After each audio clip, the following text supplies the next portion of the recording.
hukom sa ginibong drug bypass operation. Triple o 4 na doble ang bihikulo na gruso sa siyudad kang Naga. Mas complain ang police station kang Naga City Police Office. Newsbreak. Sa headlines kan mga barata, blue alert status padagos nakataas sa RDRRMC kan Bicol huli sa low pressure area. LGU Camarines Sur nagdeklara ning class suspension ngunya na aldaw. Pagribay ni mga empleyado sa barangay sa siyudad kang Naga matapos ang barangay election nagpapadagos. 2023 Division Career Guidance Program kick-off ginibuka sudma sa Naga College Foundation. Diyos marhay na hapon. Ako si Mark Mendoza. Asin ako si Antoinette Eduardo. Kami ang sa indong tagapagatud Bareta. Mantinidong naka-blue alert status ang Emergency Operations Center kang Regional Disaster Risk Reduction and Management Council sa Bicol, huli kang shoreline asin ang pinagbabantayan na low pressure area. Susog kay Grimil Nas, tagapagtaram kan Office of the Civil Defense Bicol, padagos ang saidang pakikipagkoordinar sa mga Local Disaster Risk Reduction and Management Council sa rehiyon. Sa ngayon po, naka-blue alert status pa din po, sir, ang ating RDRMC Bicol Emergency Operations Center that is in relation po sa nagaganap pong epekto na itong shear line and also dun sa LPA na threatening the eastern side of Bicol region po, sir. So sa ngayon, sir, continuous coordination pa din po kami sa ating mga PDRMOs and RDRMC member agencies, especially the response clusters para po, if ever man po, na hindi naman po namin hinihingi na maging tropical depression po ulit ito, ay nakaredy po ang ating mga assets po, sir. Mientras tanto, mayo man na-receiving report ang Office of the Civil Defense Bicol sa mga stranded na pasahero sa Arinma na pier sa rehiyon. Solamente ang pinagbabawal iyo si mga saratit na lulunadan pang dagat na apektado kang gale warning. Sa ngayon, sir, wala naman pong pinarating pong mga reports po sa amin ang mga PDRRMOs and also the Philippine Coast Guard for any stranded passengers. Siguro, sir, ang assumption namin dun sa reports for incidents naman po ay yung sa mga pag-ulan, baka nagkaroon ng flooding pero mabilis naman pong nag-subside, sir. For the stranded passengers kayo, sir, ang ano naman, sir, yung sa gale warning natin, yung mga maliliit na bangka po yun, sir. Pero ang roro po, sir, tuloy-tuloy. Sa pagpapadagos kan mga bareta, huli kan piligrong posibleng darahon sa mga estudyante sa manlain-lain na banwaan sa probinsya nin Camarines Sur. Nagpaluwas nin memorandum si Camarines Sur Governor Luigi Villafuerte na suspendido ngunya na aldaw ang laog sa klase sa gabus na level maging inipribado o pampublikong eskwelahan. Madurar ang class suspension hasta da ipinagsusugo kan gobernador na haliun ini. Sa iba pang bareta, pagribay nin mga barangay employee sa mga barangay Kanaga nagpapadagos. May mahahali, may mawawalat. Uyaan sa kuyang report.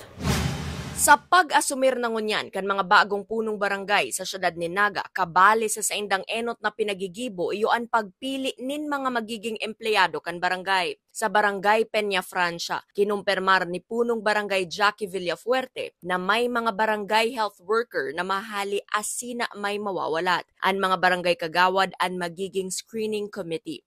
After kang o-taking, si ininot ming ginibo kang sa kuyang mga team digdiyo sa barangay hall, iyo ang pag-ayos kang mga re-retain asin si mahali na mga barangay workers kasi may mga kaipuan din kitang ilaog and nagbase kami si mahali mismo sa tao kasi kang nagka-campaigning pa lang ako may mga reklamo na din sa ibang barangay health workers or sa barangay workers tiga-analyze ta and igo din kita mga kagawad na si mga incumbent yung hapot ta and kami sindang ginibo kong screening committee para fair naman ang sa tuyang desisyon. Sa Barangay Concepcion Grande, performance kan mga barangay employees ang basihan kan pagpili ni punong barangay Joker rito. Definitely po magkakaroon changes pero si pagpili taman po kang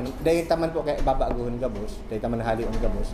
At si pagpili ta po bako man politically kundi po base man po sa performance. Bako lang po si political side si consider ta. Kinonsider naman po si mga kakayahan ninda, nagapot-tapot po ako sa mga immediate supervisor ninda, halog po si midwife when it comes to health, sa city planning and sa city population and nutrition office, sa CSWD, si mga agencies po na attached si mga personnel na kumaga nagtataga-report kung kamusta po si performance nila.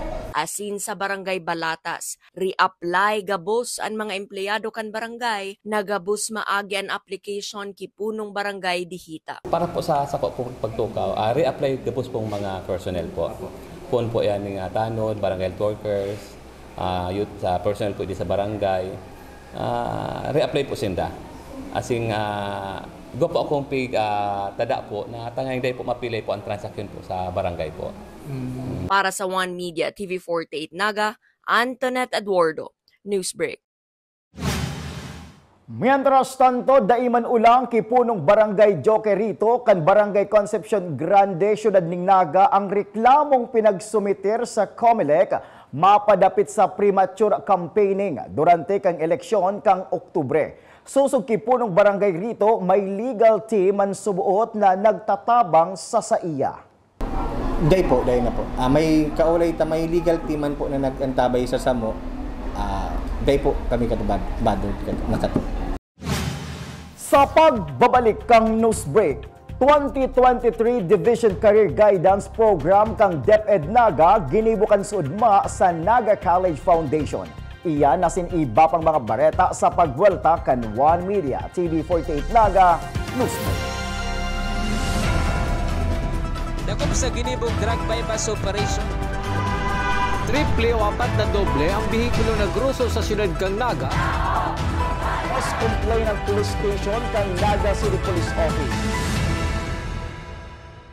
Newsbreak. Flight attendants, prepare for takeoff, please.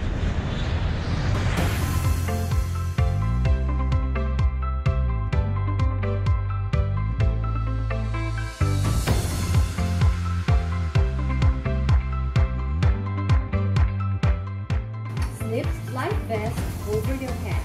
Take the tape around your waist.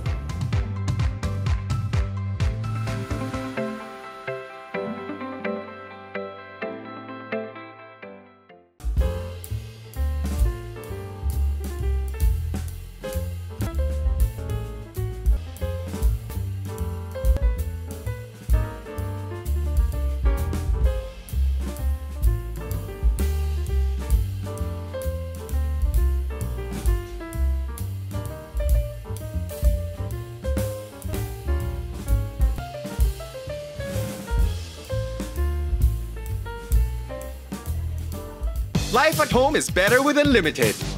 Unlimited fiber all day, day, day. Unlimited entertainment all the way. Unlimited goals for the family. Unlimited care so the fams all Enjoy all these for just 1,399 pesos. have it all, have it all. Get the PLDT Home Fiber Unli All 1399 today. Apply now and have it all, have it all.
Ako, kasi malay mo bukas may asawa na ako. Wow! Asawa na hindi, joke lang. Eh, ready na talaga ako that time. Wala talaga ba sige? Kailangan na yung gamit ko. Sige, let's go. Alam mo yun, nung bata ka pa, nasa akin pa rin ang huling halaka. Ganun yung sinabi ko. Very Sharon Cuneta, di ba? So pag nakarating na sa gitna, hindi nakarating sa likod. Nasa akin na natigil. Education is the best asset. I thank you, Chares. Sige.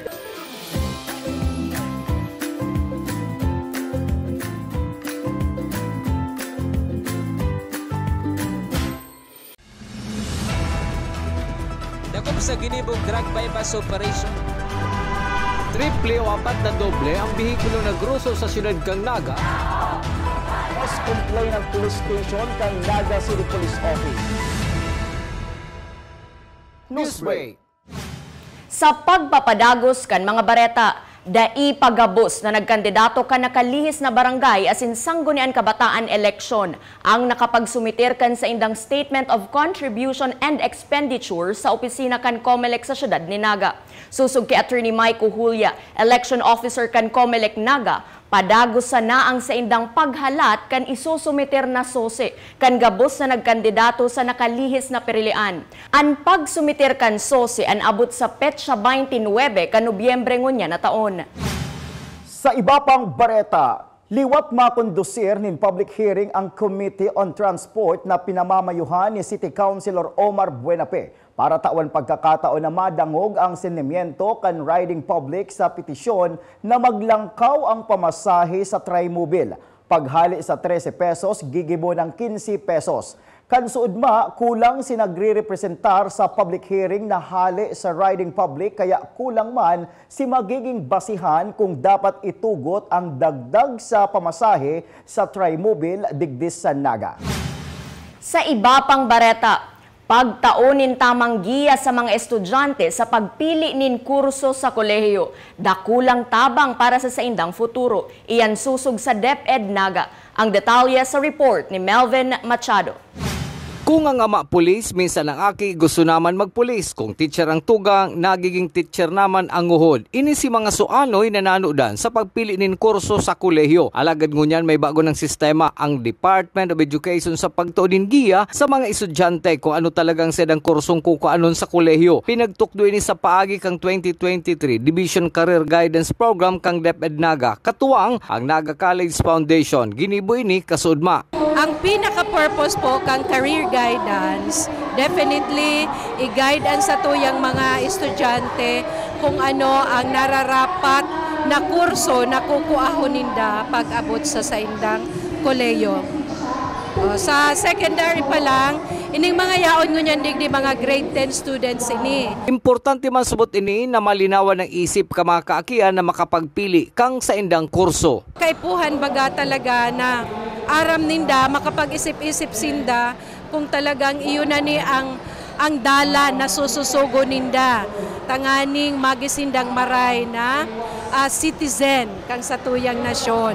Nagpasalamat man si Ma'am Lisa Abulok sa suportang pinagtao kang Naga College Foundation sa aktibidad kang DepEd Naga.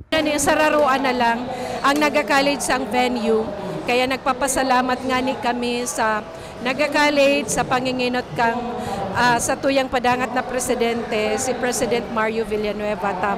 Pinagamit niya ang facilities kang Naga College para digdi sa importanteng ining aktibidades kang DepEd Naga. Para sa One Media TV48 Naga, Melvin Machado, Newsbreak. Mientras tanto, mga grade 10 student aktibong nagpartisipar sa Division Career Guidance Program kansuudma. Aramon taman ang kompletong detalye sa report ni Junior Correspondent Kayla Casulia.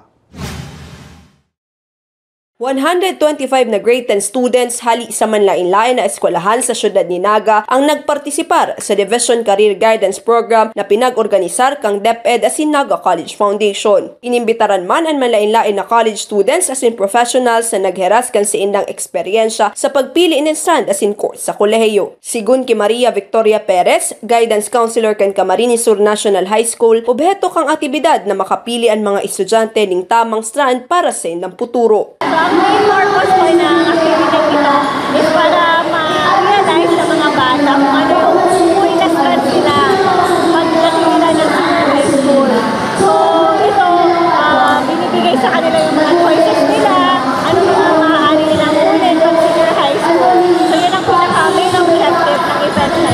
Nagherasman si Jara Rema Ruz Cañete, grade 10 student kang Naga City Science High School kan sa iyang eksperyensya sa aktibidad. Susugkii sa Gwenet Cecilio, estudyante kan Kamhay, dakulan sa iyang nanudan sa career guidance kick-off na makakatabang sa pagpili niya ni Strand. Actually, sa good experience ko, especially na as grade na kailangan ko talaga stand or course na pupunin ko.